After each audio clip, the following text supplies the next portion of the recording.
Hey. It's your boy Angelo, man, and we're here for another episode of the Sit Down at Uptown. Sit Down Uptown. We have opportunity to speak to some of our dynamic comedians that come through Uptown Comedy Corner. Tonight, we got the absolute privilege to have a man, Kier, Junior Spates, on with us tonight, man.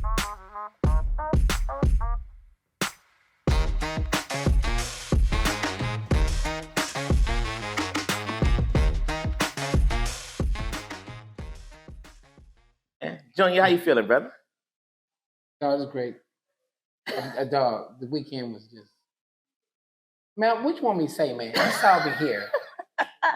Dog, I had a... Man, I just want to say thank you. You know, I don't take any of these opportunities for granted. Never have. I just want to say, man, that y'all provide a place for our culture to grow, express our artistic talents. And I'm just one of the people, man. And then, man, I'll be glad to sit down, talk about Uptown, dog. This was what this was about, man. This was crazy, man. I've been the whole weekend, dog. It ain't even the show. It's just everything going on behind the scenes. Everything behind the scenes. Dog, the traffic in here is like dog, it's the same traffic on 85. Dog, it's the same traffic. Everybody come through here, man. Right. I saw Moneybag in here. I said, what in the hell? Dog, everybody. That's crazy, right? Dog, boy, D-Lay. But let me say something, man. Me and D-Lay got a long history, man. Me and D-Lay got like a 20-year history. 20-year history. Yeah, man, that's my boy, man. And man, I'm telling you something, man. I'm just proud of him, man, because you know, like if I tell him to come through, like he said, man, I got a project I'm working on, man. I just need some stage time. D, you know, if I'm there, dog, just come through. Guaranteed. Just come through, dog. I'm gonna give it to you, man. I mean, you know, but that's what it's about, man. It's like people that's really trying to make it happen. Give them the opportunity, man. But that brother been working hard, man. So it ain't just all about me, man. I'm just a dude in the business, man, that just cool with everybody, man. I mean, if you hear a bad word about me, it's something wrong with them. I ain't did nothing to nobody, man. I just enjoy making, man, I'm gonna tell you something. This is one of the most aggressive fan bases I've ever met in my life, though. Dog, I heard somebody said something, and one of the fans said, hey, man, don't flash that light no more. Junior talking. When I heard, I said, oh, wow. He said, oh, wow. Yeah, dog, because you know y'all had a 12 o'clock show. Right. I ain't know about the 12 o'clock show. Right. I sit on stage, hey man, I see the light, brother. That brother said in art, he said, hey man, don't flash that light at Junior no more. Okay? Go ahead, Junior. Like he had to give me permission to keep going. No, I was like, this is amazing. That's amazing. No, I was like, I love him. I ain't even met that brother, dog. But when they flash that light one more time, though, I was going to see what's going to happen. But he told him. Junior said he saw the light. Don't flash the light no more. He trying to finish. Oh, boy, that's classic. Dog, I was like, man. I said, this is one of the best black ass audiences I've booked of my life. I said, dog, I really want to give him a lifetime membership of free tickets. I want to give it to him. Because he deserved it. He deserved it. Dog, he wouldn't even, he was laughing. He stopped mid-laugh. Hey, man, you heard Junior. Don't flash the light no more. He heard you. Dog, Angelo. I said, man, your people don't play. They don't play. Dog, that's what I love. Hey, if they love you, they love you, they bro. love you. I hate to see if they hate your ass. I ain't been here for that, but I'll tell you right now, when that brother, man, he was sitting to my left, man, he was right there where the dude had the light at. Right. Dog, when he saw him flash the light, and I said, man, I see the light, man, I'm finna close. I'm trying to close. But that brother just turned around, he just rotated his chair. Hey, man. They from here to this sign. Hey, man, don't flash that light at Junior ass no more. He said he saw the light. Go ahead, Junior. Like he controlled the show. I said, man, I'm going to keep him. I'm going to give him a lifetime. If you're looking at the show right now, I want you to know, dog, you get a lifetime free. Lifetime free. Tickets to all my events, dog. Period. You can be in there. Period. Because I don't give a damn if I'm doing the White House. Hey, man, Joe Biden. No flash. He said he going to wrap it up. Go ahead, Junior. You're damn with Joe Biden. Yeah. Oh man. Man, it was just. That's classic, brother. It was just. What happens when you do these events, man, and all of us go through it, man. You just grateful for another opportunity. That's all it is, man. You just be really grateful for another opportunity to do another show. You're grateful for being able to present your gift to the public. That's all. That's what's up. You know what I'm saying? That's what I love about this club, man.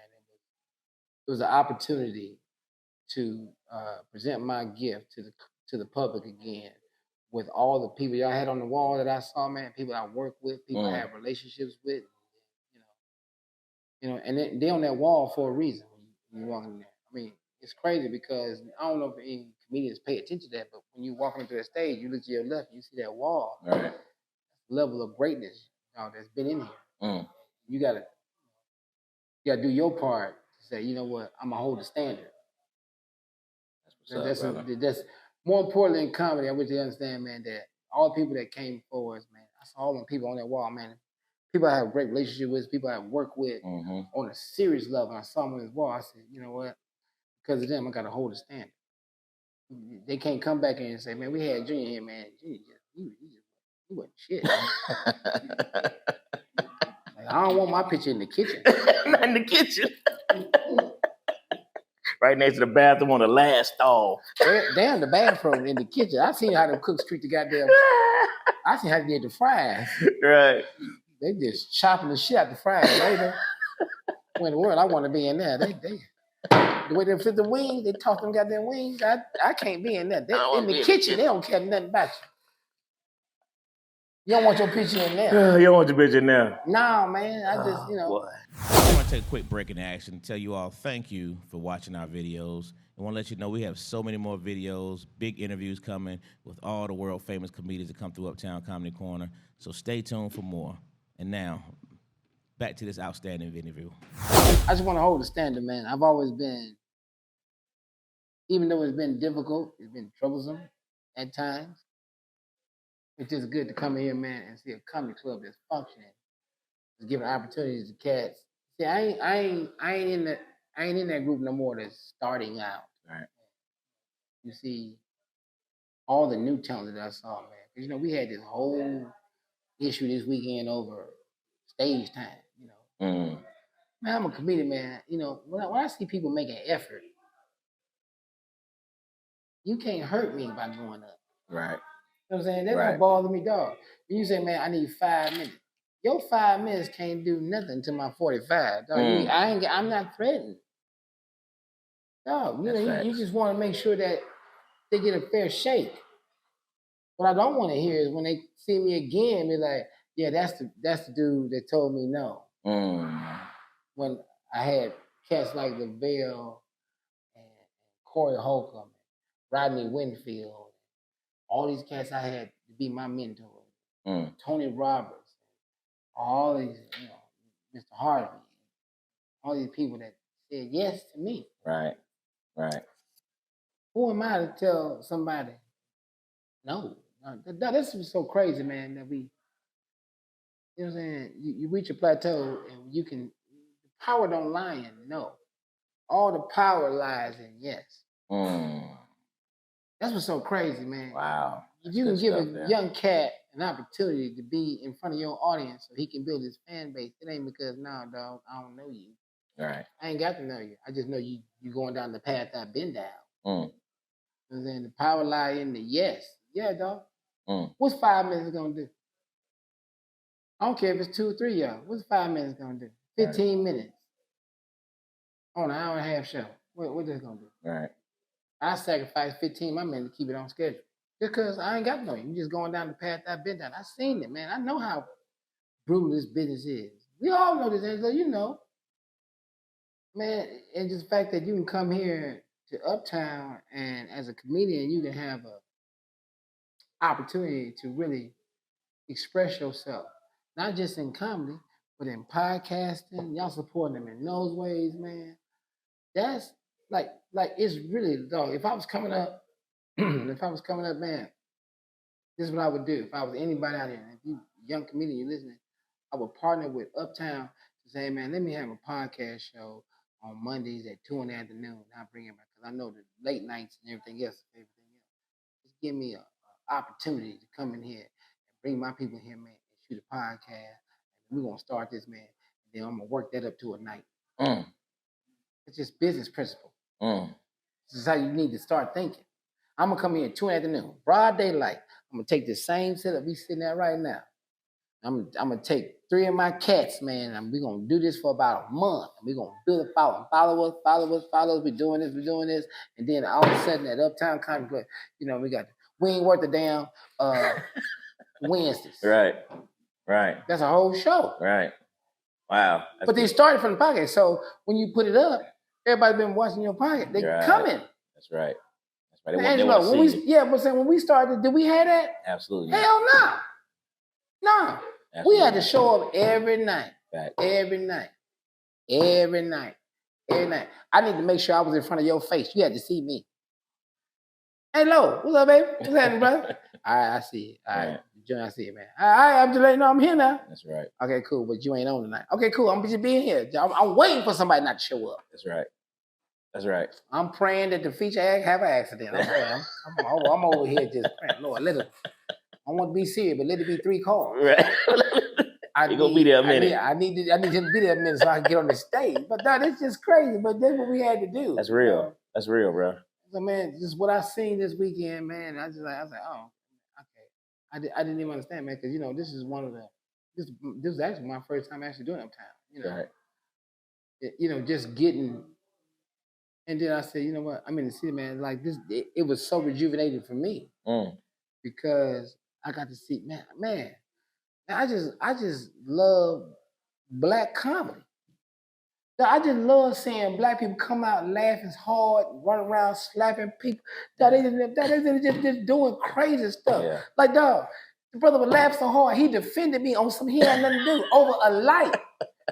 So he laughed. Hey, man, tell you right now. Hey, man, don't flash that at them no more for Junior. Dog, he saw it. Then he turned and said, go ahead, Junior. Like, I'm going to stop. But he felt that way. Yeah. Because he laughed. Yeah. He came to enjoy himself. But don't mess with me while I'm doing it. Because all his enjoyment is what I'm saying. That's what you need, man. You need fans like that, man. Dog, I swear to God, I couldn't help but laugh on stage. Because, dog, man, I said, boy, these Black people are here for real. For real. If they love you, they love you. They don't like it. I hate this if they don't like you. Yeah, it can be brutal. It can be brutal. It can be brutal. Yeah. We won't. Hey, it was one recently. We won't even talk about it. Why are y'all laughing? Hey guys, just want to take another quick break to say again, thank you for watching this interview. But now what I need everybody to do is subscribe to the interview. Hit that button down there, subscribe, so you can continue to get all the videos, get the notifications, because we got so much more content we want to share with you. And again, thank you for watching. So, Junior, let's go back, man. I want to take it way back. Let's talk about young Kier, man. Where you originally from, and what were you like as a kid?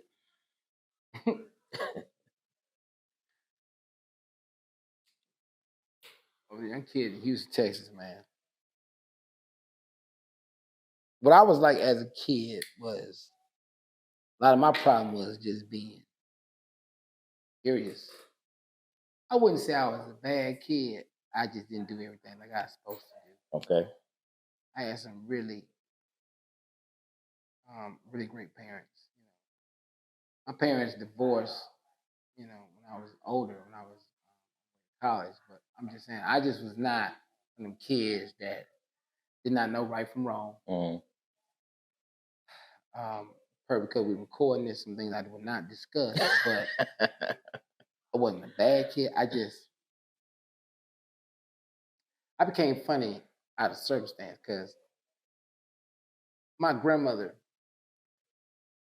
who is no longer here, I had one grandmother living, and on my mama's side, she's gone, but she was a very heavily influential person in my life because I always spent all my time with her. Sure. But you gotta understand, man, when I first got on Comedy View, she came to New Orleans when I was at the Orphan Theater when I first did my first set on Comedy View, and after I did that, she passed. But her sense of humor was not to be rivaled. That's where I get a lot of it from. My mom falls in that line. My dad falls in that line. I fall in that line. My mom falls in that line. My dad's side family, they funny people.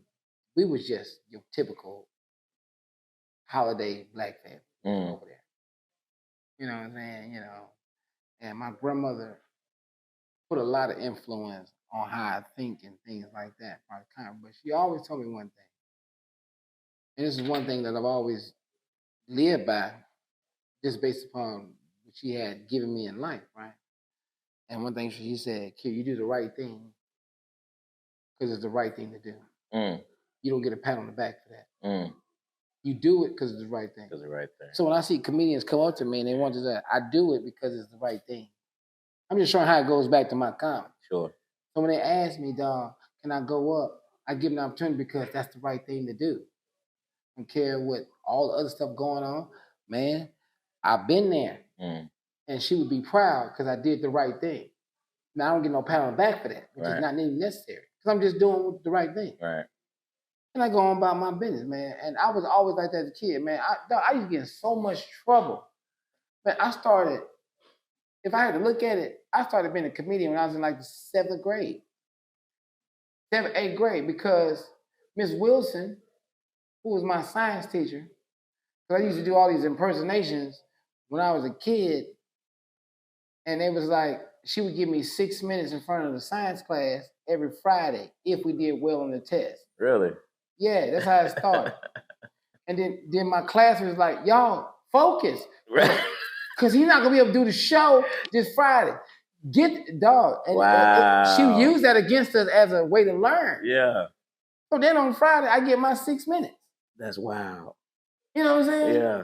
The test dog, we take tests on Thursday. On Fridays, dog, we in there, I get to do my, dog, I used to make entrances.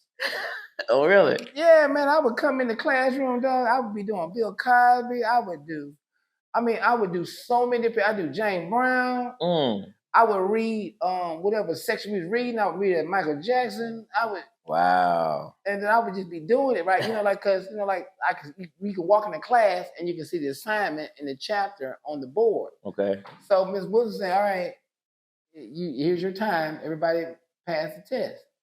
I go up there and I would be talking like about molecules or something like that. I do it in Michael Jackson board and then you can stop. I'm like, today we're talking about molecules. H2O is 2 hydrogen and 1 oxygen. Stop it, Johnny. It's not funny. Focus. Why are you laughing? Your body needs water. Listen. AU is for gold. Okay, gold is the periodic table symbolism for gold. AU. What, Sarah? What are you doing? Wow. You have gold on now. Did you not? It'd be like, yo, just do it. I'm doing that. Wow. Then I would throw in like a hee. Oh, like a little fake mic. That was like, oh my God. And then so next week we got to pass this test so we can do it again. So we can do it again. That's wild. I was going in the history class, man. It was a Black History Month, man. I'll never forget this, man. Now, you understand that. I'm at a pretty predominantly white high school. I was a freshman in high school. 22 African Americans between 9th and 12th. 18 of them was freshmen. Whoa. Is that right? Yeah, they had one senior graduate. They put his ass in the middle of the picture. The graduating class, he didn't even know he was being played. He just smiling. He in the middle of the whole class. Damn size. Shortest to tallest. No, they just stuck his ass because they made it balanced. He didn't know why. But that was just what he was, right? But he was 18. So my history teacher, she would always, I always felt like she was racist. I just couldn't prove it. But she would call me to read. So she wanted the articulate Black boy to read. Nah, I didn't do that. Because I was the problem. And so that's why a lot of my problem came from home. So my mom was like, why would you do that? Why would you do that? Because she's like, we'd be talking about like Dr. King. And I didn't want to read the book. I wouldn't read the book. So my family was proud Black families, so I know like Crosby had brought the speaker that they were doing when he had the march on Washington. Bill Cosby had paid for it. That was one thing. Speaker that was sitting on the steps. You can see it in the pictures. So we were talking about Dr. King. Then it was like, here, will you read this chapter? So I was like, class looked at me like, because they know I ain't finna do it. I'm not finna read this like they want me to read it. I promise you I'm not finna do it. And no, I'm telling you. I was waiting on everybody's eyes to look at me. Right. See, if it's somebody doing it, I'm not finna go. Right. So I started talking like Bill Cosby as he bought the speaker. Today we are marching on Washington, and I just want to let everybody know that I bought the speaker. You can only hear Dr. King because I pay this. None of this is in the text. None of that's in the text. None of this. I'm just doing this. First of all, I would like to say that a lot of you people that are black are ungrateful because you would not know what the dream was unless I did it. And she's like, "Get out the class." No, I got kicked out for that. I thought that would bring. I thought that would bring. You would not know what the dream. There would be no children holding hands if I did not buy the speaker. And dog, get out. Get out. Before I go, there are way too many of y'all here because there is no more chicken in DC. Get out. Okay, get out right now. Fine. I actually did that. Really? So I had to get out. Teacher was laughing so hard. I had to go to prison, but she just put her up. They would laugh so hard. Did you get out of the classroom? She said he didn't read anything in the book. Oh boy! I didn't find out about Dr. King's speech. I was about 20. Oh man!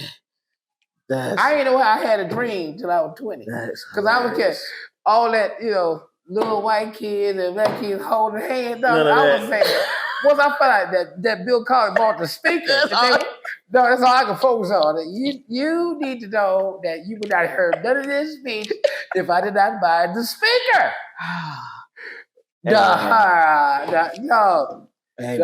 said, get out. That's funny. That's how it was. That's so, funny.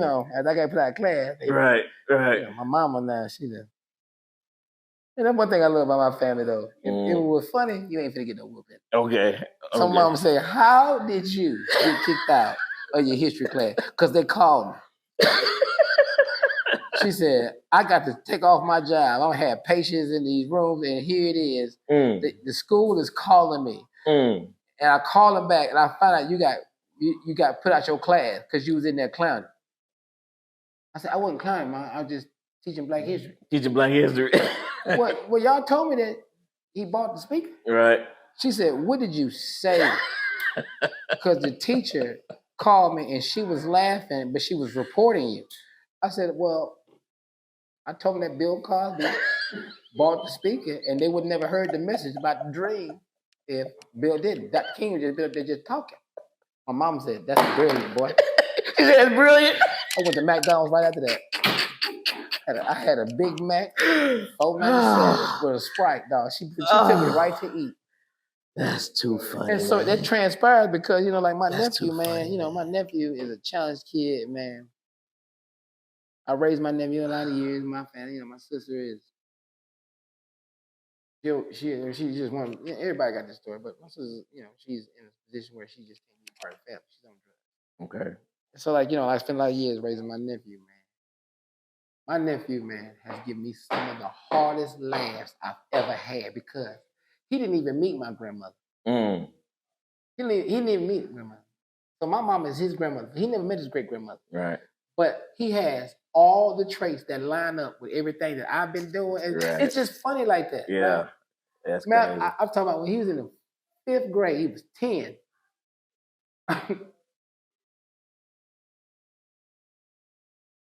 We've been in the suburbs now. So, my mom would go to work. I would take him to school and stuff. All this stuff, right? I spent all my time in my 20s, get my career trying to help my mom raise these kids because they're all products of people with drugs. And my mama raised so many children that weren't hers. Her brother's kids, and she just did it. But my nephew was hers. It's her direct bloodline. And my nephew don't get everything right, first of all. He is not the brightest person in the world. Okay. If you see my nephew, you be like, okay, he got to be related to him. He's stupid. Ain't no questioning, ain't no guessing. Right. So one day, man, I would always get these calls from the school every morning because they was on ADHD medicine. That's when I found out I ain't never heard of ADHD. Right. Because they just beat the shit out of us. I didn't know that was some medicine. I would have been on ADHD in 87. I'd have got on it then. Can't beat these kids now. I didn't know. Right. Right? So, no, I swear to God, man, it's just crazy. So my mother's brother died, and so just give you a little history before my nephew got here. My mother's brother, he found a lady in our old neighborhood back in the hood. He brought the lady in. She was already pregnant. Hid her in my grandmother's house in the backyard. I mean, not in the backyard, in the back room in the closet. She was pregnant. She was in the closet for 2 weeks. No. My grandma just having an open door, say, "Come on out here and get some breakfast." Because my uncle was just sneaking food back there. But she was in the goddamn closet too. Now, who the fuck stays in the closet for 2 weeks?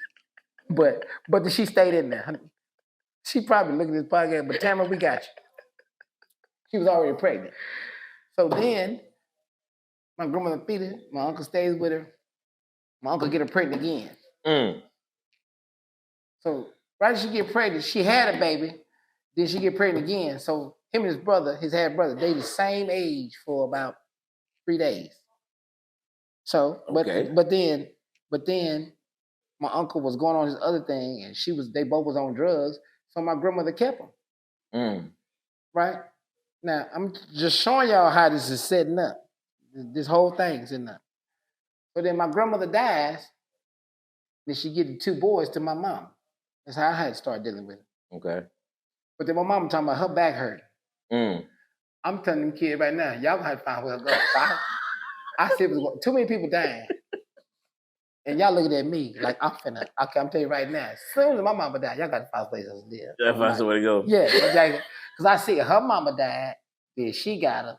If she died, I'm the oldest. Y'all think I'm taking that.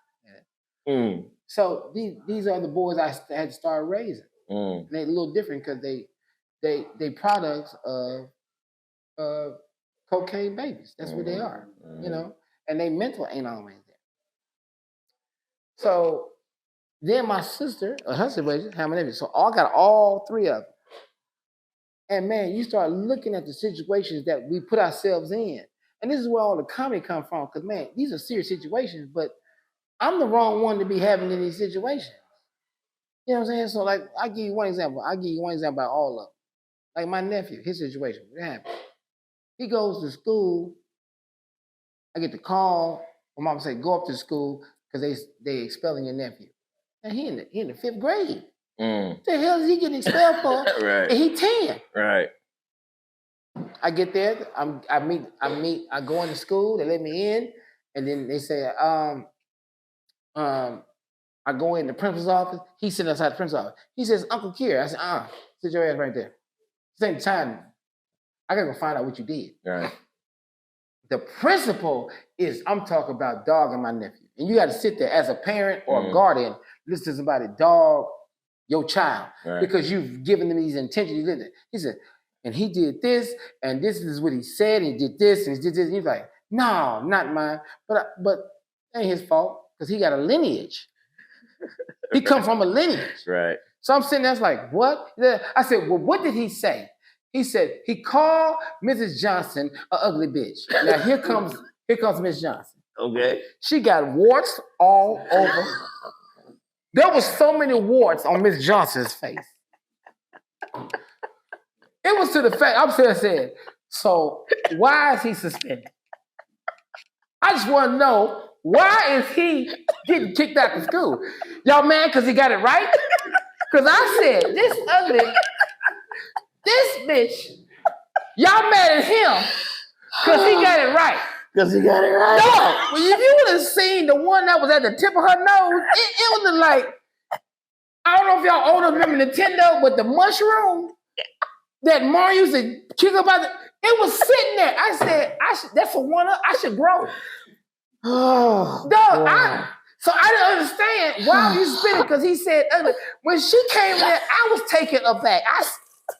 Cause y'all mad at the 10-year-old because he spoke his mind. Now, I told you just earlier, I come from a family. If you get it right, you can't get in trouble. Can't get in trouble. He came to me, he said, okay, I'm in trouble. Hell no, we going to McDonald's. We going to McDonald's. Dog, get what you want, dog. You getting 2 Happy Meals. We had so many toys, he was just playing by himself. Take these 3 days off for getting it right. Hey, man. I wasn't even mad. That's too funny. Dog. If you see me, when I saw, I'm going to tell you what one that got me. When I saw the one that was coming out the inside of her ear, I said, this heifer here. Goodness. Where do a mole find room to grow out of her ear? Skin deep. An ear, look at this. That damn thing was coming. I said, y'all mad because he got it right. Y'all been asking this boy to get these questions right on these tests, and he finally got one answer right. Now y'all mad. You say he finally got one. He finally, no, we've been working with him. He been failing for damn near 3 months. F. This ugly bitch thing is right. I was right. I couldn't punish him. I thought it was the greatest shit in the world. I said, my nephew made me proud. My mama came with that. We actually threw a party. We got a cake and shit. We had him, man. Man, the school didn't know why we were celebrating that. Oh, the 3 days was over. I let him go back in that school, and he saw Mrs. Johnson again. I said, say it if you want to. Say it if you want to. The truth will set you free. Hey, man, that's hilarious. She was working in the drop-off line. He got the car. He looked at her. He looked back at me. I said, say if you want to. We'll get right back in this car. Go get breakfast. You'll get breakfast. Dog, I ain't scared of none of this, dog. I'm not punishing you for Miss Johnson. Dog, I can't understand how the hell we mad. Then, you know, so you got to take his cousins. Like I told him, I'm going to take all these kids, man. Like, there's so many situations, man, that I don't even get to talk about on stage. I'm just so glad y'all let me come on here and just say this, man, because I'm going to tell you another, man, you know, and this is nothing against anybody. This is my own personal fact. This is what I deal with. But I do it in the way that the best I can. Okay. And the only way I can do that is through laughter. That's all I do, man. You know, because when I tell you this, man, we got to shut this interview down because I don't believe this happened. But I'm going to tell you right now, this is 100% true. I did all of this. I did everything I'm about to tell you. Hey, guys, just want to take another quick break to say, again, thank you for watching this video and want you to continue to watch our videos. So what I need you to do right now is like, subscribe, share, and please leave a comment. We want to know how you look, how you think about the videos, what we can do better, some questions you may want us to ask.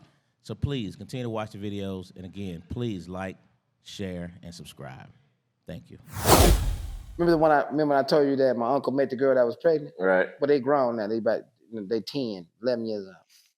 I ain't never met 10-year-olds, 11-year-olds who had to go see a psychiatrist. That's how serious it is. They got to go see an actual psychiatrist. Now, I don't know why. My mama ain't told me the truth. I don't know why. But this little boy was just, he's a product of his environment. He came from his mother who was addicted to drugs. He acts out in that way. It's funny how you don't even have to know where you come from and you still pick up them habits. You see it all the time. But now you in a new environment and this is not your real mama. And my mama is doing her best because she got 2 grown kids. But she trying to raise you. He in this environment. I'm talking about he is in there. He's in the family kicking ass. I'm talking about pushing kids down steps. This motherfucker is doing DDTs. He is a problem. And, you know, I know something wrong. So then it comes up that he has been trying to kiss the cousins in the mouth. And dog, this is a serious problem because the family's hurt because we're trying to figure out. Because you understand this now. You ain't related to nobody in here. We taking you because my uncle found your mama and then brought her home. Right. You don't know who your daddy is, but we got you. I'm just saying, this is just how it is. And this is how you have to find humor in everything. Right. The lesson is you got to find humor in all that you're doing, because this is where I found it at. He was so much of a predator in the family. We was praying at Thanksgiving. I never forget. My uncle stopped the prayer because we didn't know where he was at. You ever had a Thanksgiving then and say, Father God, we are so thankful to be here, Father. God, you've been so good to us. We couldn't make it a day on our own, God. You have been provided when you've been provided, Lord. We didn't even know it.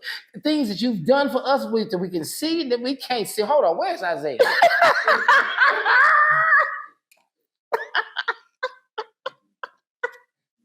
No, we started looking for this boy In the middle of the prayer. In the middle of the prayer, and he put his hands up because he didn't did so much. He done fought and tried to. Dog, I'm sitting there like at the prayer, I'm like, this is great for me. Dog, when he put his head up, hold on, forget you just was talking to the Lord up high. Quit the prayer. Hey, where's Isaiah? Where's Isaiah? Dog, I'm sitting there saying to myself like, this cannot be my family. I'm in the circle. I'm holding hands with two of my cousins.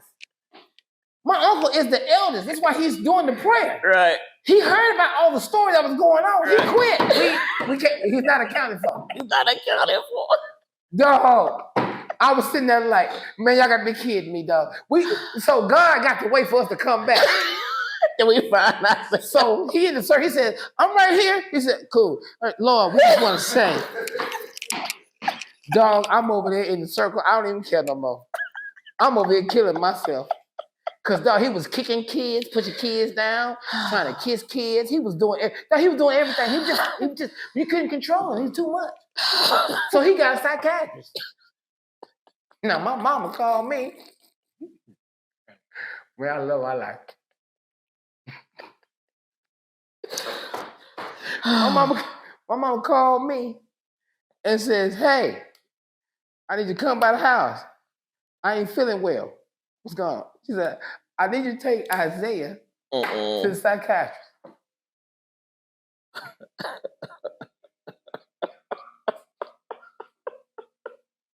Let's make a small wager. How y'all think that went? You know, I'm taking $10, $20. Small wages, dog. Y'all tell me how y'all think that went. Just small wages. Just put some money down. Because, dog, this is the most incredible thing. My goodness. Angelo, this is the most incredible thing I've ever seen, dog. Because I don't know if y'all ever seen the movie Damien. Yeah. Yes, that's who I'm dealing with. I didn't know it. Because I was beating the hell out this boy. I was whooping his ass. I couldn't wait for him to mess up. I was going down to the school and shit. Do you know? You remember, what do they call that in the schools where they have the drop ceilings? Yeah, the drop tile type. The tile thing, but Yeah, they really made a cut. Right. Isaiah has found a way to make it up to the drop ceiling in the school. No. Now, though, I ain't never know how to get up there. Right. Oh no, he crawling, crossed the drop ceilings, lifted it up, and looked at the other classroom. I'm just trying to show you how much. No, I never know how to get up there. He didn't figure it out. So I know if you put your whole weight on one, you got to fall through the ceiling. Ceiling. No, he's praying in the classroom. He's lifting Tyler. There was rumors, kids were saying, I see two black eyes. Oh my goodness, man. No, he's terrorizing the entire school.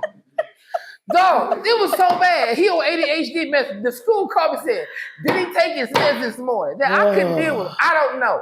But he's down there doing a lot.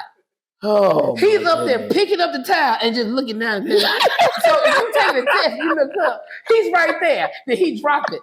They think it's ghosts and shit. This is in my family. This is what I got to deal with. He's dropping stuff down? No, he dropped it back down. Somebody say, and he dropped it down. Then he moved to another classroom. Now, he ain't fell through the ceiling in 3 weeks. He been doing it for 3 weeks. Oh, my He get a hall pass, go down to this one door, and start crawling classroom to classroom. I can't make this up. I'm telling you right now, I ain't that good. I can't make it up. Oh, but I'm going to show you what it lead to. Okay. So,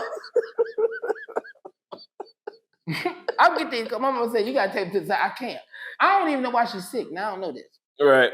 Now I'm staying there at my mama's house too. You know, I'm staying there too. And I was like, okay, cool. I'll go pick him up from school, take him to this psychiatrist. Now I ain't never knew I ain't never been there. I knew he was going to class. I ain't never been. That's the thing about I ain't never been. Dog, I ain't never know that. Soon as a psychiatrist see me with him, he goes, now I don't sign him in. Because when we got there, when we was leaving the school, he gets in the car, puts his seatbelt on. This is how I know he was crazy. He gets the car, put his seatbelt on. Then he just turns and looks straight out the window.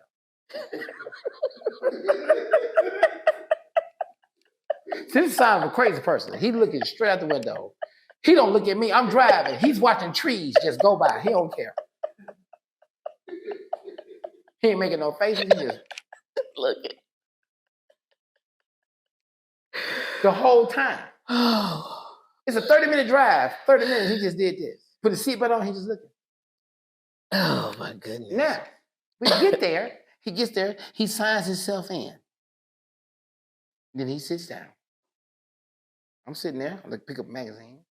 His psychiatrist comes out. She says, Isaiah, it's your turn.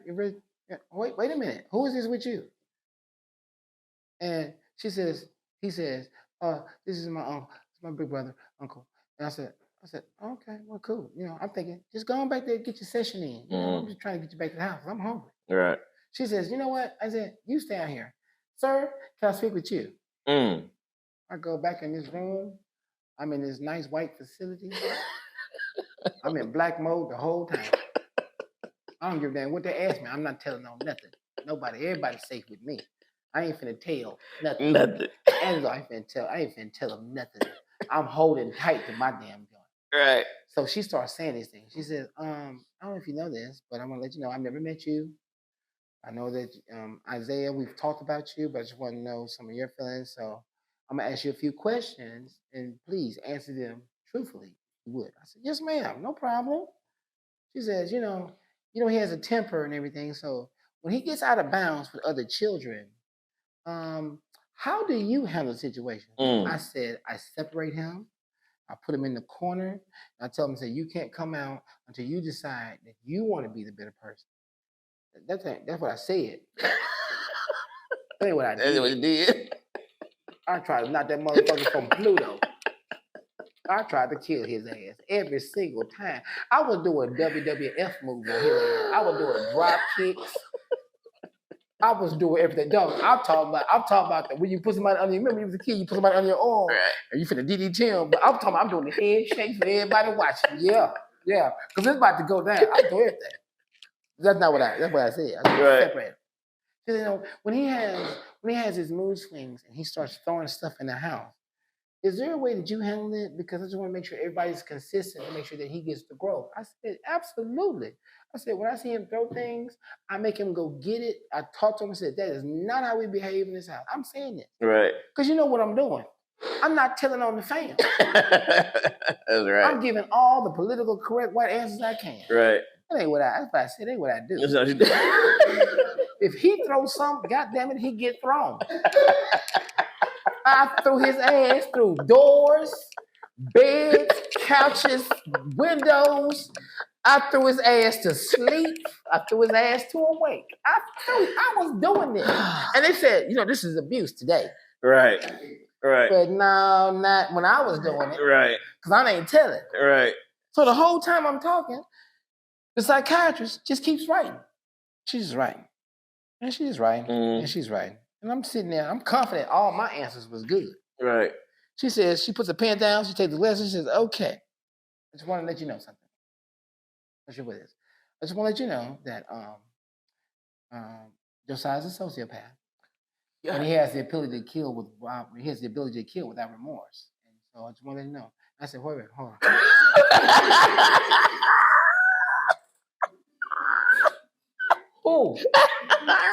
Who got the ability to kill without remorse? Who?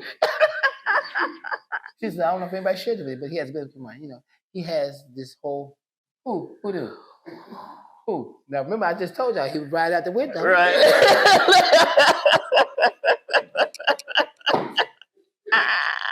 Dog. I know for a fact I'm number one on his list. I've got to be. He ain't waiting on nobody but me.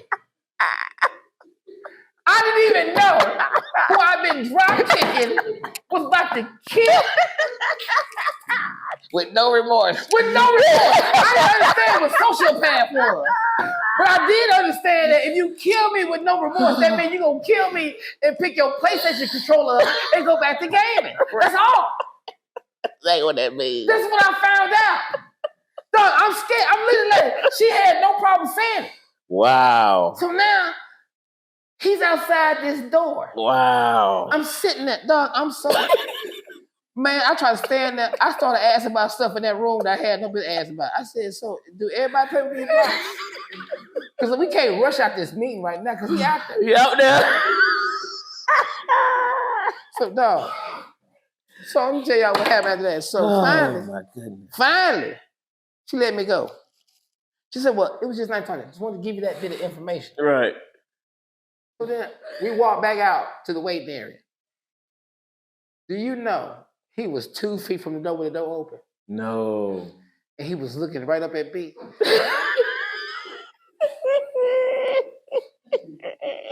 So when I locked out of him, it was like he had the cuff like, you found out. Yeah.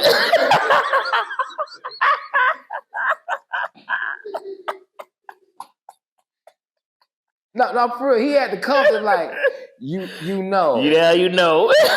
you know what I'm capable of. So it was like, I took your ass whooping as if it was nothing. But you found out that I can kill. So dog, I'm sitting there, man. Oh, so you know what? I tried to play it off. I'm like, hey man, go on there, it's your turn. Like, I'm saying shit, I know I'm wrong. Just go on in there, it's your turn. Like I was giving him some motivation. I'm just trying to keep it talking to me. Because when I looked at it, I said, go on in there, it's your turn. Because I got a lot on my mind right now. Because I'm mad because my mama ain't told me a damn thing.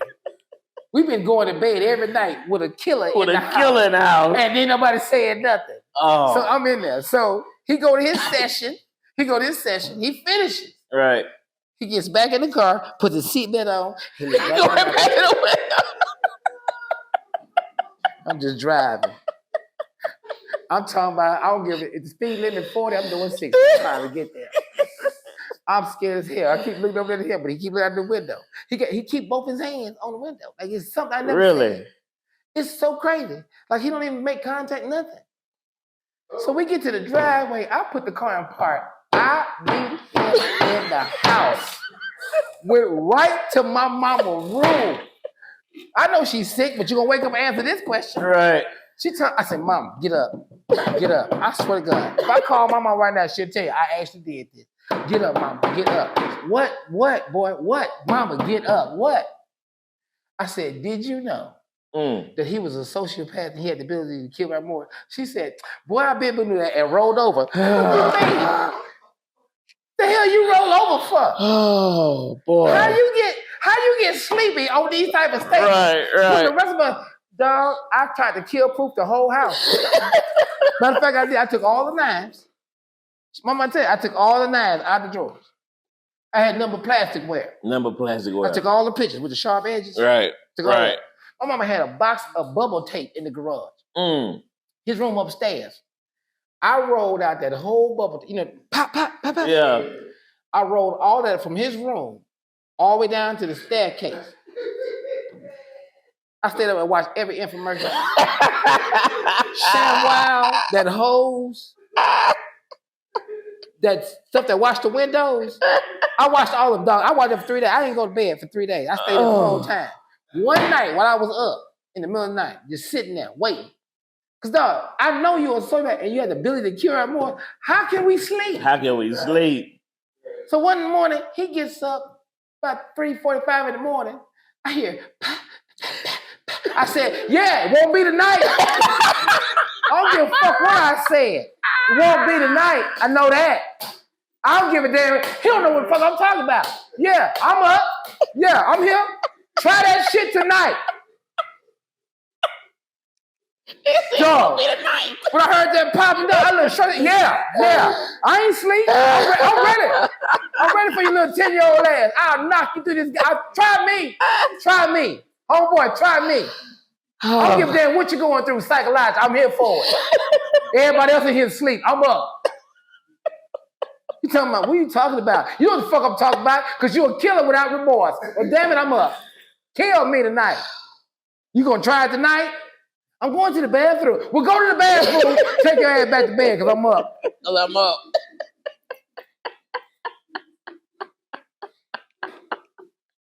Dog.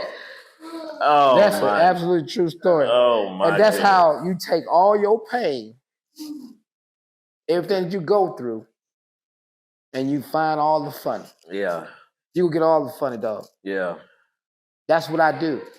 You take man. situations that literally happen to you. Oh, my goodness, man. And you make them funny. You make them because, funny. Dog, that was the absolutely true. I can't make that up, dog, unless I went through it. Because, dog, I was scared. I give you all my emotions. I was scared. I didn't understand. Yeah. I told you he was in the circle. I told you about how he was doing to other kids. Right.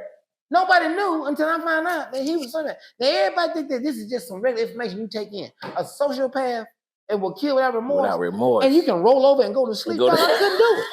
At all. So I was actually intrigued by some infomercials. I said, they got a water hose that shrink. You get a whole water hose. And it shrink. I never knew that, dog. I never knew that. But the funny thing about it was the next day, man, his brother came downstairs, man, without him. And, you know, I'm fixing breakfast and stuff, trying to get him off to school. My nephew in there doing his thing all night. I'm looking at him, I say, man, what a little crazy. Now, he ain't got no name no more. Right. His name is What a Little Crazy Boy. Right. What a Little Crazy Boy. What you name? Oh, brother, he ain't got 2 cents. He's still upstairs. He's asleep. He's on the bed. I know we got to go to school, but he just didn't feel like getting up. Because his brother, I said, you tell his ass. I said, get up and get his shit together. Do you think I'm playing with him? I'm telling you right now. And I thought about what the psychiatrist said. Right. Got the ability to kill without remorse. Right. Said, but ask him. If you don't feel like going to school, why would we rush it? He can take off. He said, but ask him. Yeah, I was in there talking tough, but I thought about it. Yeah. Well, if he feel like going there, he might want to take off. Oh, man. My goodness, man. And that's where you find your humor, man. Just every day. Goodness, man. That's classic stuff there, man. But, you know, I never told that story on stage. Never. Really? Never. Hey, man. I ain't never told that, man. I think I should, man. You absolutely should. That is, hey, man, that is comedy genius. on something so real. Dog. But I know how many people can identify with that because it was just a moment in time, man, that I was really doing stuff trying to raise him to be one way. He didn't care. At all. And because his own circumstance. Mm-hmm. His mother, he never met his mother. He never met his father. Right. Our family take him in. He just started menacing the whole family. Everybody was like, man, that's a sad situation. But as a comedian, this is all jokes for me. You're right. Right. I saw everything he was doing. Right. So I can't remember the time I called him in the Build a Bear workshop, dog. I was killing myself. But I just take it, man. And you know what, man? He's doing great today. Really? I was going to ask that question. Yeah, man. He's doing great today, man. That's good. He's doing good. He's doing, man. He survived his own circumstances. And many of us have to learn, man, how to laugh at all these circumstances coming. Because, dog, it gets pressurous, man. It is like, you know, man, I get tired of all the stuff that happened to me with all the sickle cell, but I just keep going. Because it's pressurous situations, man. People understand, man, that everything that happens in your life don't happen to you. It happens for you. You know what I'm saying, man? Like you know, just talk to the young cats there, man. Like, man, you just that. I said, man, I've been in your same shoes. Right. Y'all look at it like we just got here. Like, you know, like I think about all the cats that I have relationships with. Like I think about DC Curry. You know, I love Unc, man. He didn't just get there. He started right where I was at too. Right. You know, ain't no shortcuts. That's right. You know what I'm saying? Ain't no shortcuts of what we doing. You know what I'm saying? Like, you know, the good thing about it is, man, that these cats, man, that are leading the way, man, they still got goals. They still keep pushing the younger talent. They still keep moving us. Hey, thank you again for watching this video. And again, please like, share, and subscribe. And you know what? If you're in the Atlanta area anytime soon, please go to uptowncomedy.net.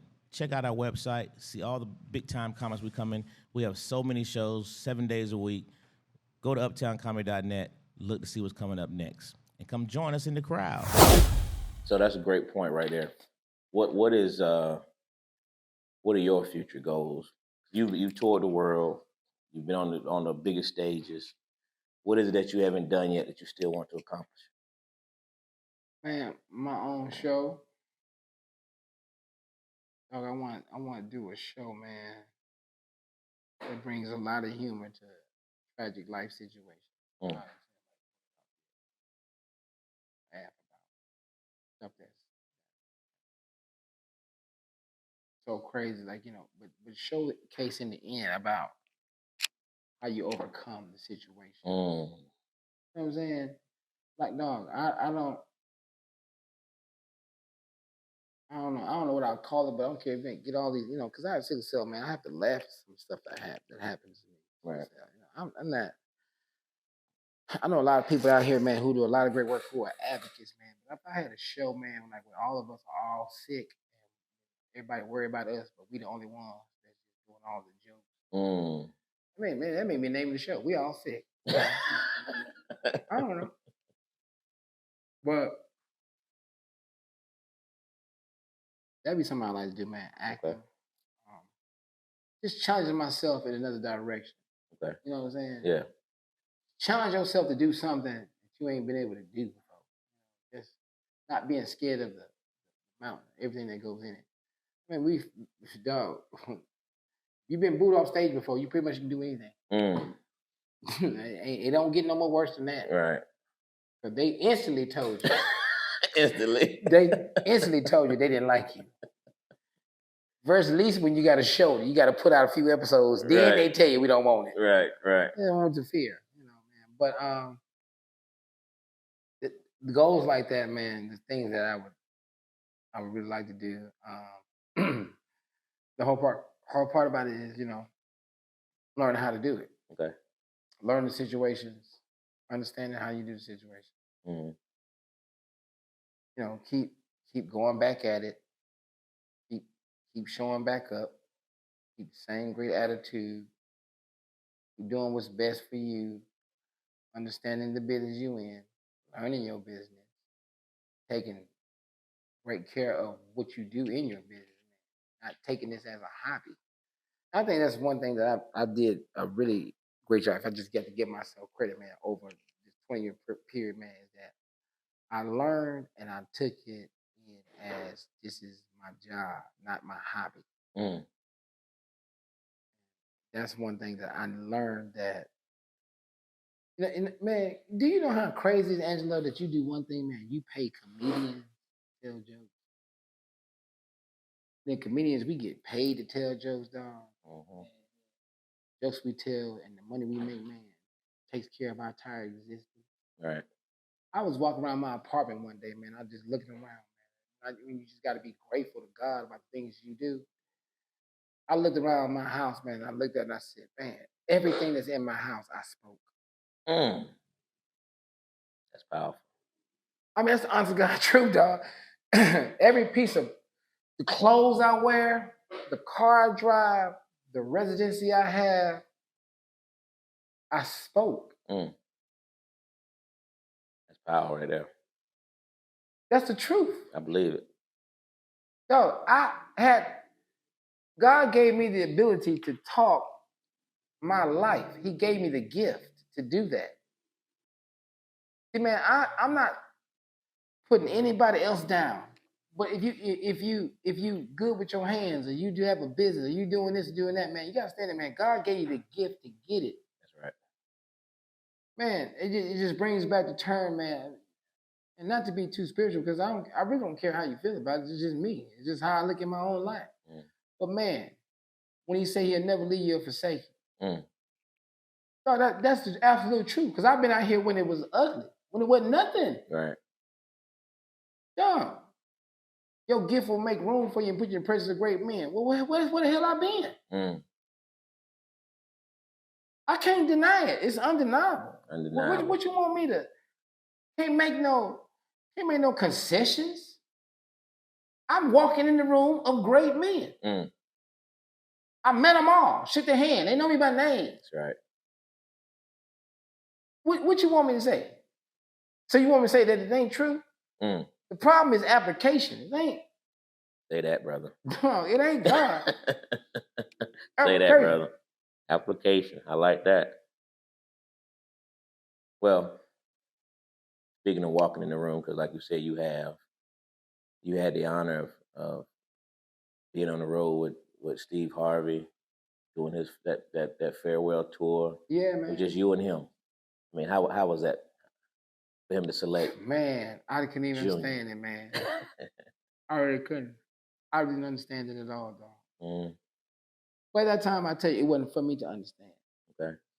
That was a period of some really great learning. That's what I love about Mr. Harvey, man. Harvey is such a, people are like, what is Steve like? You can't put this man in one word.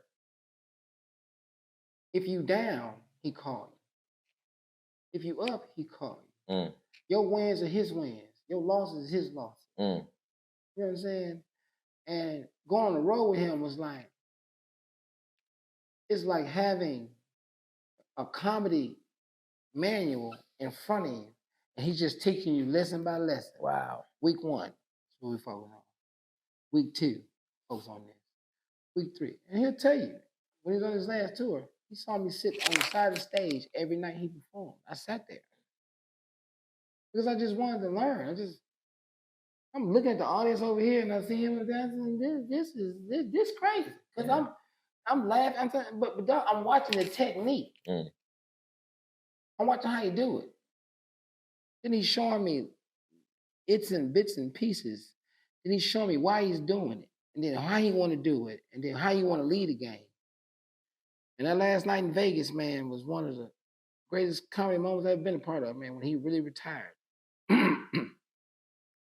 I went in that room, man, and I asked him, man, how concerned he was, how good a brother he was, man.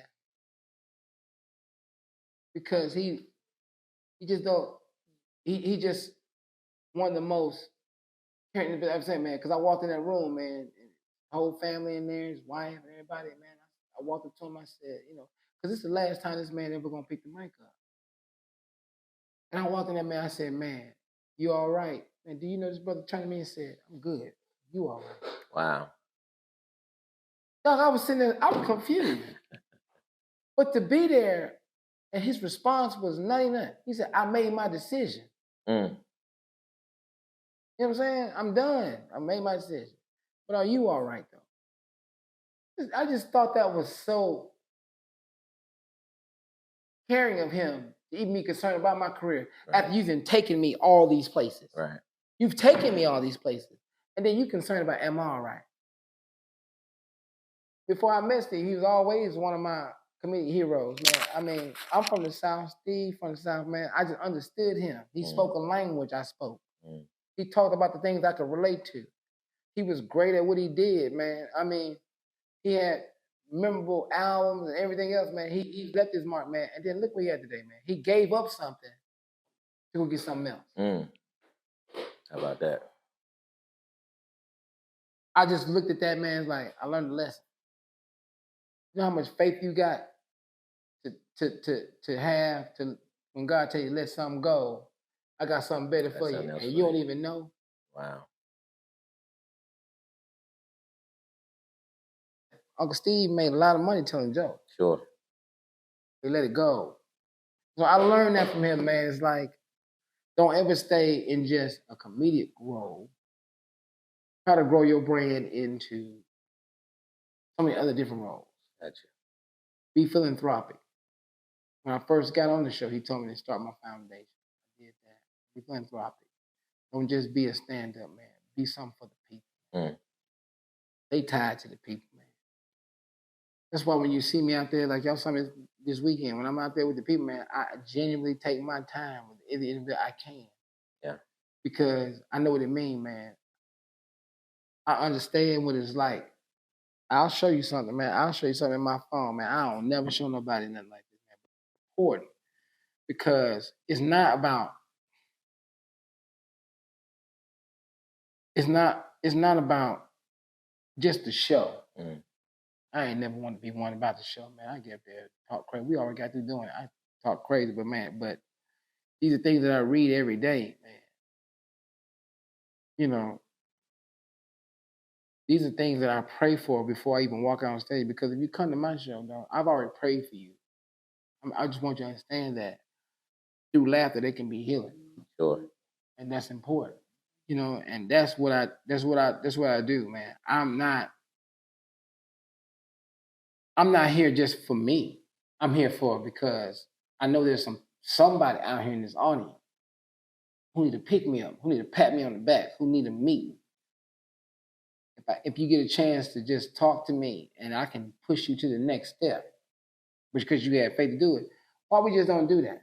You know what I'm saying? Why we just don't do that? What's so hard for not doing? Right. You know what I'm saying? That's all I be trying to do, man. This is with everybody I know, man, that's working this, man, that do this, trying to make people better, man. We're not doing this because, you know what I'm saying, it's a check involved. Some people do it, but the ones I'm talking about that's making a difference, the ones you see, I know them, and they ain't doing it for that. Right. That's the difference. If you about me, I thought you ain't gonna be here long.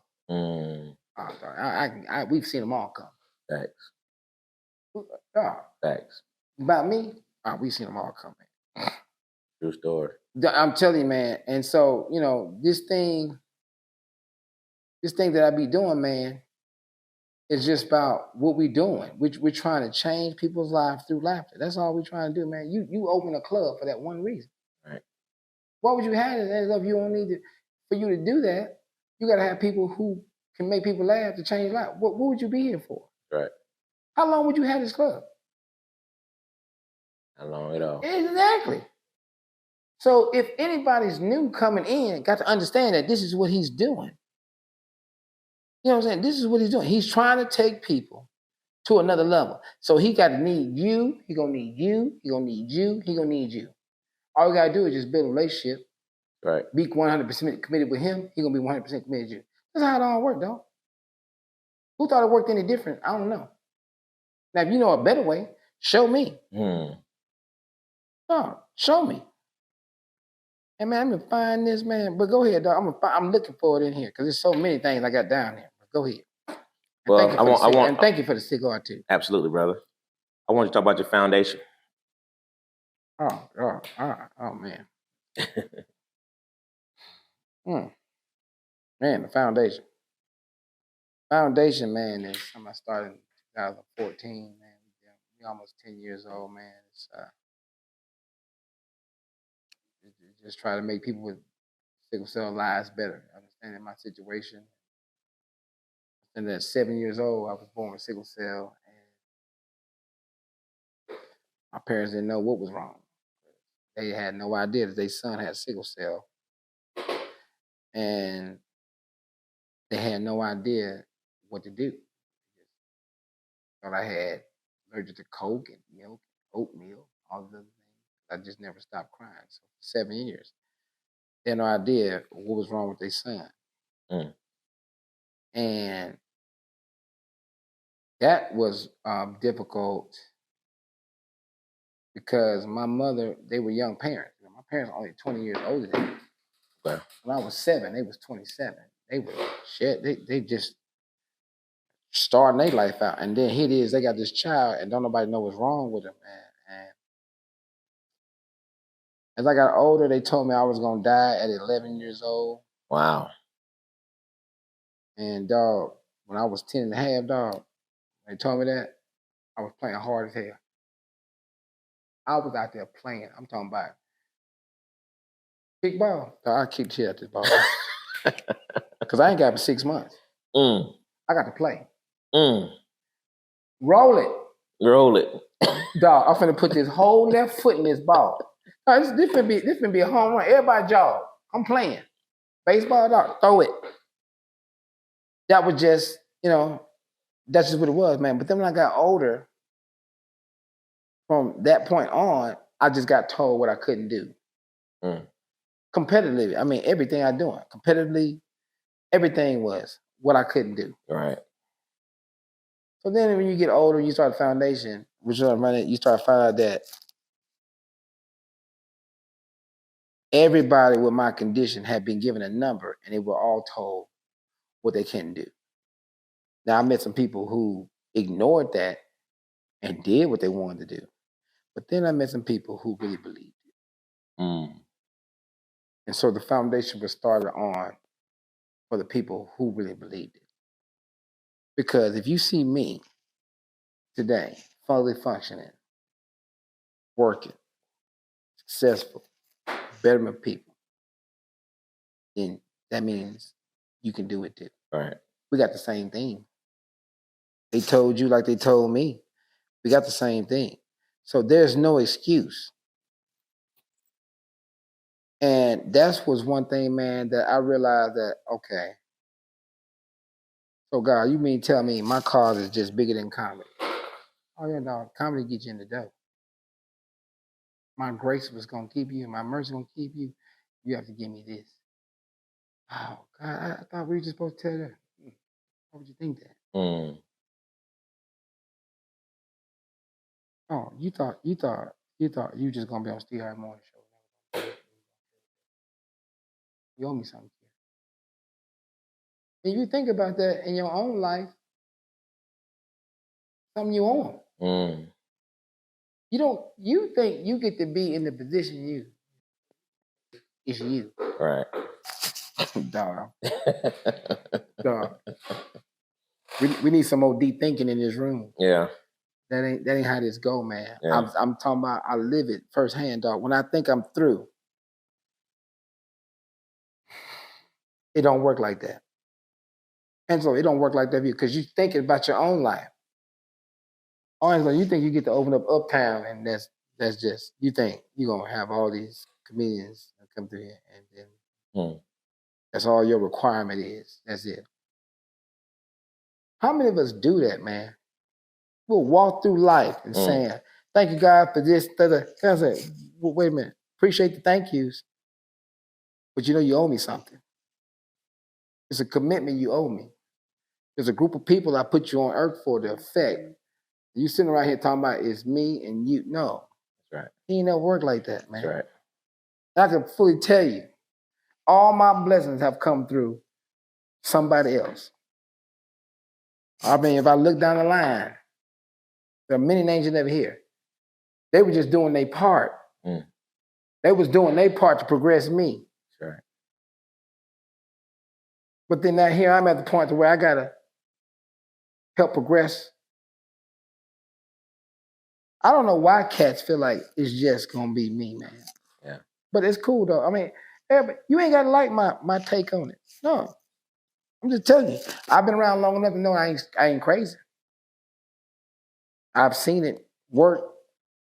When I get with these families at Christmas and all stuff like that, I've given away 9 years, man. I've given away damn near $100,000 to families dealing with sickle cell, just on my own, out my own pocket. I ain't had no sponsors. No, I don't care what you talk about me, man. If you talk about me, man, I'm doing this, I'm doing that. Yeah, but who have you helped though? Facts. I'm not gonna sit up here and no, you ain't even owe me no response, brother. I'm just in a line of group of people that try to do the best they can for communities. Right. That's who I work with. Harvey out here, man, trying to change these young men's lives, dog. He said, dog, you can't sit on my show and not have a foundation. What are you working towards, Mr. Spates? Oh, let me get better. Let me get busy. Let me go ahead and get busy. And that's how we operate, man. There's nothing wrong with that. Right. I'm looking at everybody in this room. Y'all all got something. No. The best person to be indebted to is the Lord. I don't know who. Dog. Because I'm going to tell you something. He ain't interested in collecting debt. He ain't worried about no debt that you owe him. He already know that. Right. He interested in opportunity. Here's an opportunity for you to make me look good. Now, are we doing it or we not? Wow. Now, I'm gonna stop doing some things that you like. I do. I grab your attention. So when God started cutting our blessings, we the most thankful people. Let me tell you something. You talk to the Lord today. Let me tell you right now. I'm gonna tell you what he did. Yeah, we'll do that. Yeah. But that's the honest to God truth, man. I don't look at my craft or what I'm doing. It's just directly on that stage for that hour. All my work be done outside of that, man. I don't have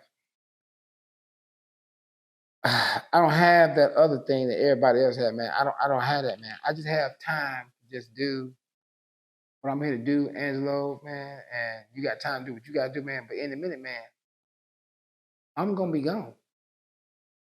Now, the crazy part, man, was the good thing about sickle cell is I made peace with death, man, when I was about 16. Yeah, right. I thought, well, I've already died almost 7 times already. That's what sickle cell do. It make you make peace with death early. I never wake up a day and think about I can't die today. Everybody think I got more time. I ain't had time because I'm almost died 7 times. Literally, almost 7 times. So I don't have the thought process that, well, we can just fix it tomorrow. No, dog. I always think about, well, this could be the day. So gratitude is always my first automatic response. Everybody think you gotta pray these long prayers to God, and God said, man, I just wake up in the morning and say, God, thank you. Just let me get up today. But it could have been yesterday. I just got to the hospital at January 2nd. I went to the hospital January 2nd. I got out on January 6th or January 7th. At the top of the year. And I'm supposed to be planning all the great things I'm doing. Right. I'm down. But I just said, okay, God, I see what you're saying. I see what you're saying. So it ain't just about it's not about what time the calendar flip over. This is what you're saying. This can happen to you anytime. I learned that part. And man, it just, once you realize those things, man, for me, and this may be for anybody out there that may be going through anything or may not understand what God is doing, if you keep the gratitude portion in the front, if God can just hear you saying, I'm thankful, God, man, you ain't losing. He's the same as he's always been. As my grandmother used to tell me, you looking for him to be something you want him to be. He does not conform to your rules. The way he talked to my grandmother used to always, man, I used to hate sitting there with my grandma, man, because she used to make you feel bad. Because she'd say, the same way he talked to David, he talking to you too. He talked to David crazy and you. And you and David both was crazy. I said, why was David crazy? Because he thought he could slay a giant, but he did it. Wow. Is that not the truth? Facts. I was crazy to think I could make it in comedy. God talked to me too, just like he talked to David. So, man, those are things, man, that we just have to keep pushing for. Yeah. We got to keep striving for, man. You got to open more clubs like this. You got to keep going forward. You got to keep pushing other comedians to get in here. You got to keep making room for other people to grow. You got to keep making room for other people to have podcasts in here. You got to keep making room for the next wave of generation of people. That's going to be your legacy. If you want to own it. If you're listening to what he's telling you. I see the people show up. So what is it? What is it more you want? He's laying. You ain't got no obstacles. He keeps showing up for you. He keep protecting you on things you can't see. He ain't showing you the people that really don't want you to succeed. He keeping them out your face. You keep coming in every time you walk in the room. It's, what up, baby? All the love is there. What is it? What you missing? I'm just talking about for you, man. I mean, dog, I'm feeling that. You are over here making a way for other people who would never have an opportunity. My other brother drove from North Carolina, dog. Yeah, sure did. He could have went to 15 other clubs on the way down here. Yeah. And you think that's by accident? He could have went to 15. I don't know how many clubs is on the way from Charlotte to Atlanta, but I know it by 15 of them he could have stopped at. He came right here, man. Did indeed. He came right here, man. Dog. Did indeed. So, man, I just appreciate y'all, man, having me, man. I appreciate it, man. Dog, it's just one of the things, man, like, I can't wait to come back. And, man, you know, whenever you need me, dog, it's just, you got to know. Just call. I don't care. I'll come wait tables. Y'all can be who's at Uptown waiting my table. Junior, what? You bought me a Bahama Mama and sits on the beach and everything. But that boy was so funny. I can't even pay attention to who was on stage because he was over there at the table. Matter of fact, he sat down with us.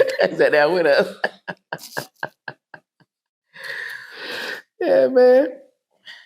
Junior, so, man, you guys, man, it's phenomenal, man. You know, and like we said before we started, man, you are an Emmy-nominated producer. You know what I mean? You are doing it big, man. You're on the top morning show.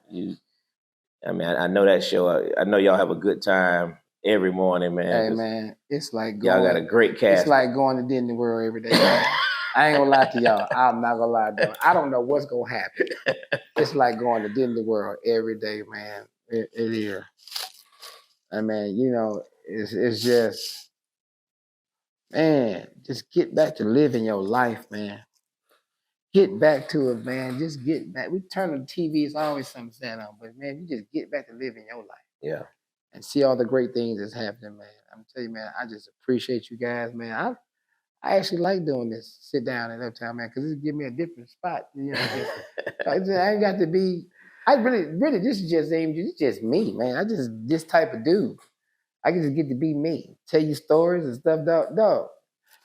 This was really one of the best interviews I ever done in my life, dog. That's what's up, brother. You only asked me 3 questions the whole damn day. I just realized that an hour and a half later, he only asked me. I must have been under a lot of stress. Am I going through everything right now? Dog, my wife's still in the green room waiting on me right now. I know my wife finna be mad as hell. What the hell was so good now y'all was talking about? I can see it. I just realized, dog, you asked me 3 questions. Hell, your ass ain't no Walter Cronkite. Ain't like your ass in here just, Tavis smiling. Oh, y'all got the same glasses, but you ain't Tavis smiling. You just really. So you ain't really. I said, what the hell, man? I just trying to figure out. Wait a minute, what questions did he ask? I tell you, last question. Speaking of the foundation, he threw that like he was on CNN. Speaking of the foundation. And then the question before that was about an hour ago. I just really sat in here just. Oh my goodness, man! Told my whole life story for no reason. Y'all gonna run all of this. Hey man, this has been so much fun. So, Julia, I got one last question for you. This is gonna be number 4. Man, I found it. All right. I found it. This is what I've been looking for. I want you to read that right there. Just read that right there. I tell you, this is in my gratitude. Read out loud. Read out loud. All Go right. ahead. Thank you, Lord, for the gift of laughter. I thank you that I am so funny. People fall out their seats laughing so hard that you, Lord God, are busy healing serious situations in their lives. Let me read the next one too. God placed on me jokes that keep people crying, laughing for days on end. And these are facts. Thank you, God, for the people you sent to help me achieve all my goals. Lord, I love to have my very own TV show. Wow.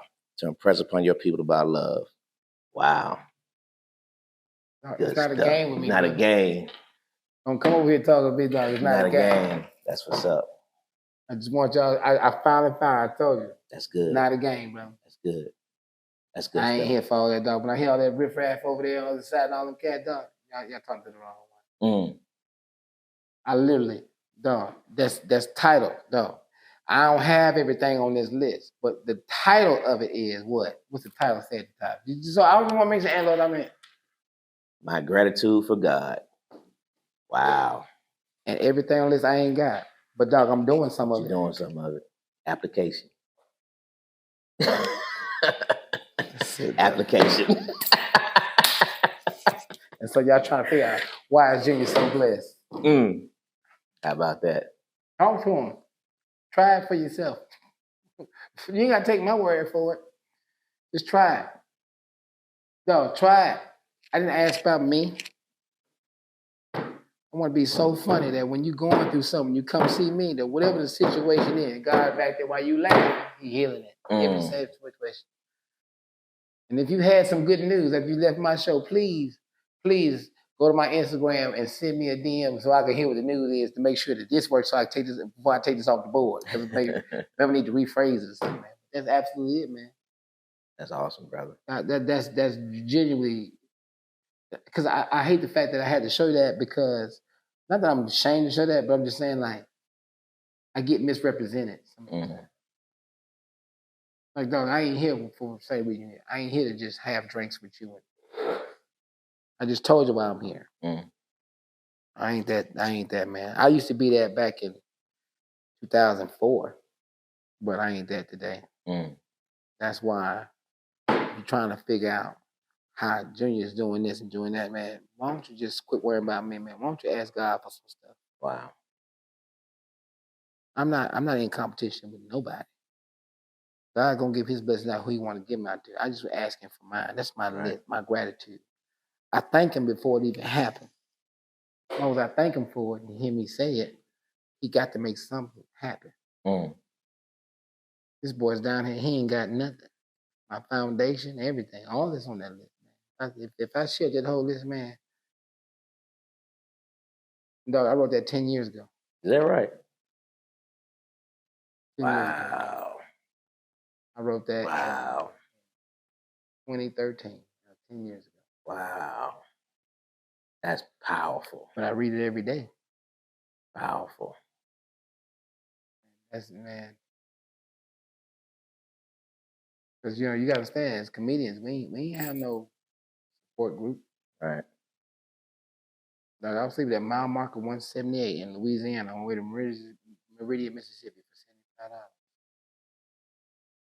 Pulled over. Long drive. Longview. $75. I needed $75 so I can get down. A lot of us comedians have been on the road have had to do this.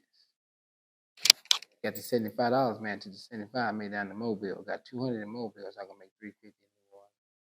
Back to Houston. I'm not what you see today. That's why I applaud cats that go the extra mile and do it, man. I'm telling you.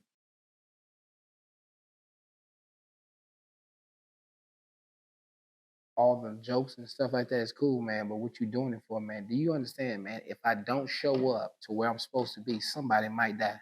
That's how serious our job is. If I don't make it to a gig, somebody needed a laugh, I ain't show up. That's the honest God truth. That's how I feel about this, man. That's how much I love this. That if I don't make it to Uptown tonight and do my show, somebody might say, it's over. Wow.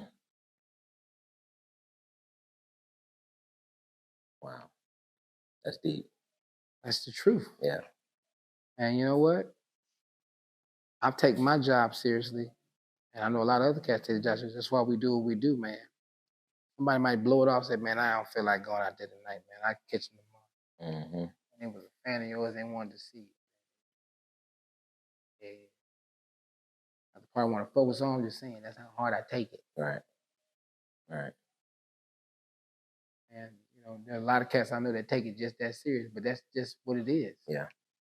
And we've been blessed with something, a gift and a talent that it's not ours. I don't own the talent. I didn't create this. I'm in certitude of the talent, man. I got to go out here and do this. This is the requirement. This is the payment. Wow. care what you're doing. It ain't talking about just stand up. Whatever your talent is, you're in service of it at all times. You might be the best person who can remodel basements. You're in service of that. You may be the best doctor, the best nurse. You're in service of it. Best dentist, best, I don't care what it is. You're in service of it. It's not yours. Yeah. It was given to you. You didn't earn it. It's given. And just like something is given, taken away. Taken away. Big facts. Junior, brother, this has been absolutely dynamic, man. Thank you, man. I got my final. You know, I told you I do a podcast on Tuesday nights called Classic Conversation. We always do a top 5, man. So I do the same here. I got your top 5. Give me your top 5 Houston artists and or athletes.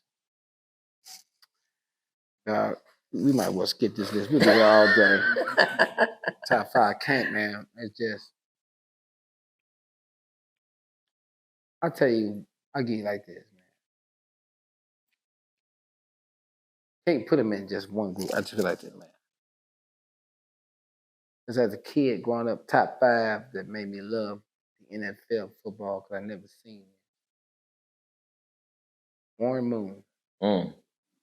Because my dad took me to a Houston Oilers football game, man. I got to see Warren Moon play, man. Lonzo Highsmith, Curtis Duncan, Chris Dishman, Haywood Jeffries,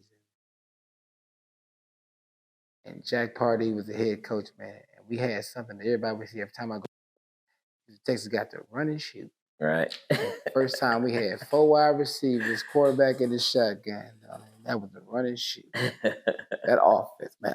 But I was playing football at the time, man. Absolute crazy. Yeah. Fact. Dog. It was absolute crazy. Y'all have no idea the phenomenon that called, man, but we got to Buffalo and we was up so many points. Man. So many points. Dog. Halftime, 34-3, and lost that damn game to the Frank Wright. The Frank Wright. True story. I swear to God, I thought we had the Super Bowl on lock of the year, man. I was a kid, man. That's number 1, man. Number 2, if you talk about artists, man, I say Ghetto Boys, man. Okay. I grew up with them, man. That was my high school grip, man. I mean, it was just like these cats, man, with all the stuff that was going on in hip hop at the time. You had New York, you had all stuff going on the West Coast, and Pac and all that, man. And them cats, man, single-handedly just said, y'all gonna listen to us, man. Yeah. You gotta understand, at the same level at number 2, UGK. So, you know, I'm over here in this area. I'm on Third Coast. And so I heard Bun B and Pimp C, man. It just like, you know, I ain't gonna lie, dog. I wore a fur coat one time in the summer. I had it on. You know, shout out to Pimp C, man. Right. I had it on. I did. Pimp got me with that one. But I realized it was hot. Right. My name is Pimp C. I said, it's too hot. I had, you know what I'm saying? That's number 2, man. Number 3, man, Astros first World Series, man. Come from our city, man, we didn't have much to root for, man. No, number 3. They both number 3. The first part of number 3 is the Houston Rockets back-to-back championships, man. Okay. And man, let me tell you something, man. Space City was on fire, man. I'm gonna tell you something, man. Akeem Olajuwon. Yes, sir. King the Dream. Kenny Smith.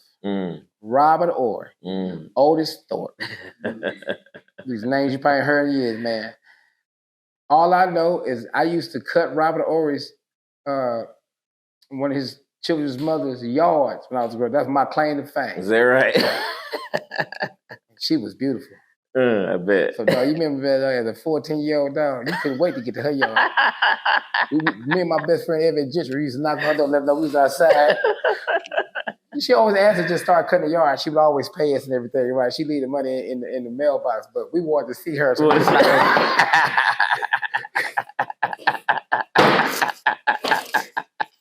come on outside. We need her to come outside. What? Boy, Robert Orr, you don't know what you did for the 2 14-year-old boy. Too funny. Big shot, Bob, boy, you did it, boy. Hey, man. You know what I'm saying, man? I'm just saying, dog. We just was young. Right. We were 14, dog, and like, oh, y'all finna cut the yard? Hell yeah, dog. She just was coming to the door and just, I mean, man. Me and Evan, you know, dog, you and your partners be ignorant, man. We would after she closed the door, we just start punching it. Yeah. Like we did something. We didn't do nothing. Just look. So those two teams, man, right. and then the Houston Astros when they said we cheated and all that type of stuff. Man, right. well, if you ain't cheating, you ain't trying. Right. So we got that one, man. Number 3, man. Number 4, man. And this is just gonna go through a list of stuff, man. I ain't got time to explain all of it, but tell you why it happened, man. Like, I'm gonna say ESG, Slim Thug, and Zero, man. Them just was moments in my life, man, at an H-Town, man. And Lil Kiki the Don, man. Paul Wall, all of it, man. Fat Pat. Dog, we had so many moments, man. Just all the H-Town movement, man, from that 98 up to 07 movement, dog, all of us, man. I mean, it was just, we just had our own way of talking, man. Yeah. We just had our own way of moving. You know what I'm saying, man? When one of my, Screw Music, DJ Screw, the people didn't even understand what we was doing, dog. What is this? It's slow down. It's too slow. You better, man. We over here drinking. Listen, listen. Only way you're gonna learn the words to these songs when you hear when it's sped up, you're gonna be fine. We was doing then, man. Number 5 is so difficult. Just, man, my hometown.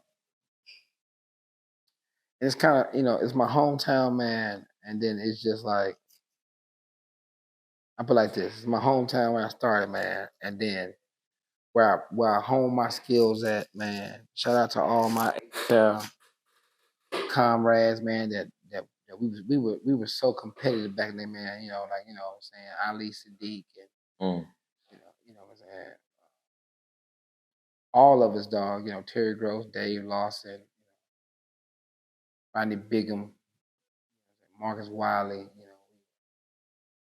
We were so cold in Houston one time. Did you know that we woke up damn near 75% of the country? We was all on morning shows. Wow.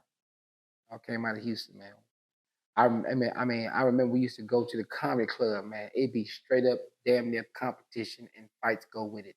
We used to come outside, man. I remember, man, me and Terry Gross and Dave Lawson, Ali and Wiley, we had these rooms and stuff like that, dog.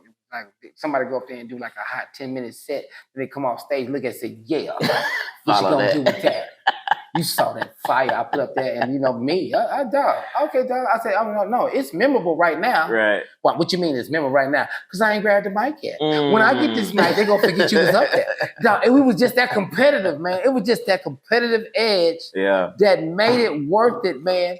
And dog, we was in the comedy club for 10 years. Monday, Tuesday, Wednesday, Thursday, Friday, Saturday, Sunday. And if you missed a day, we told you when you showed up, if you missed Wednesday, you showed up Thursday. I said, Angelo, you slipping. You took a day off, huh? Because you're tired of this fire on your ass, huh? Got to go cool off. We know. It's all good, dog. Dog, don't worry about it. I'm finna go up here.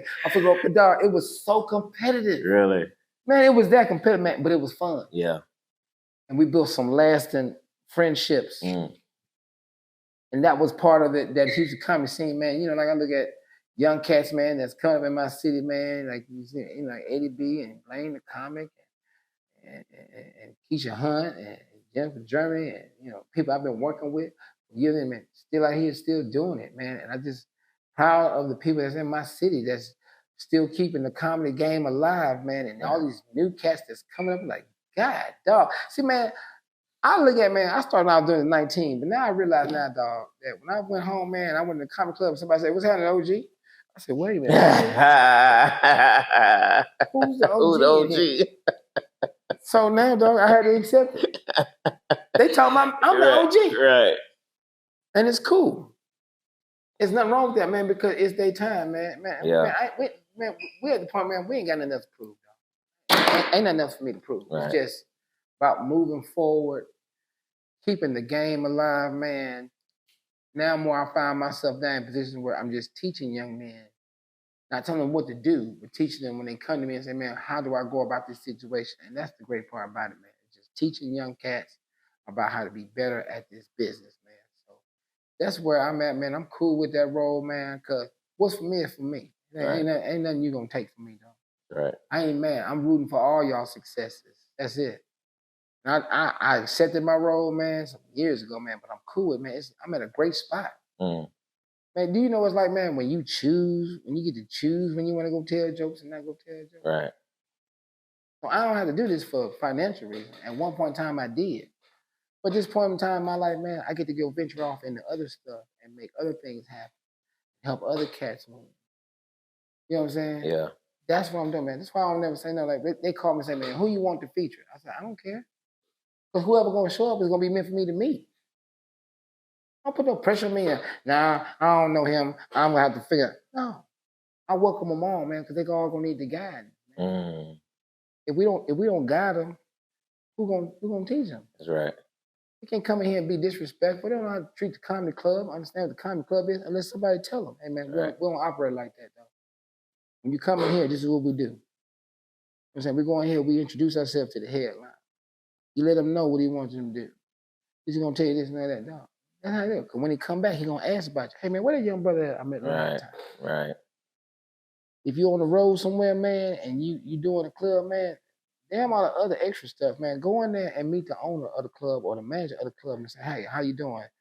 I'm Angelo. I just want to know, man, I appreciate you giving me the opportunity to work this club, but if you got an opening, call me. It's called building business. Facts. Goes a long way. They have no idea how long it goes.